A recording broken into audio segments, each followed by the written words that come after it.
At para naman sa ating huling pabaong Pampa Good Night ngayong taon. Parang gusto kong bagalan eh. Ulitin mo na lang. So ba? Sige. Uy, mag-look back tayo, Bokhat, sa pinakatumatak na Pampa-Good Vibes. Panoorin sa report na ito.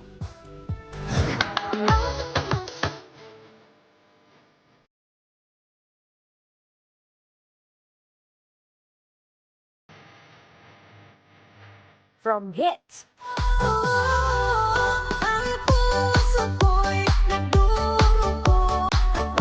Sumisikip ang bibig ko sa tuwing nakikita ko na magkatabi tayo. to hit, 2024 pabaon is nailing it. And my adoptive daughter, Sarah Duterte.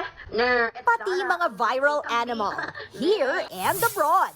Hoy, para naman sa ating pabaong Pampa-Good Night. Siya ang 2-month-old na si Mudeng. Patok. Sinong hindi makakalimot sa mga pangmalakasan nating dance craze ngayong taon? Ice cream yummy. Ice cream good. Ice cream yummy. Ice cream good. Ice cream yummy! Ice cream good! Yung grades ko, not so good! Ang tataba ng utak nyo. Sa kabila ng amnesia, tila nagka-second chance ang dalawa. Napa-throwback din tayo sa happy endings. Suspect may cellphone pero hindi nagre-reply. Pero pag chismis game na game. At games like no other. Suspect, nakatalikod pero parang nakaharap. Ay.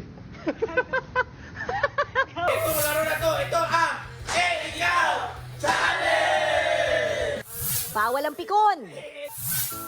Alam mo nung pumunta ako dyan sa inyo, yung tawa tayo ng tawa, nakaihi talaga ako sa kama mo hanggang ngayon hindi ka pa nagpapalit ng bedsheet.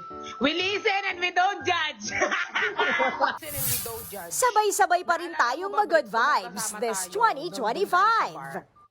Nagbabalita mula sa Frontline. Laila Pangilinan, News 5. Mga kapatid, Ed Lingaw po, maging maalam at may pakialam sa mga napapanahong balita sa ating bansa.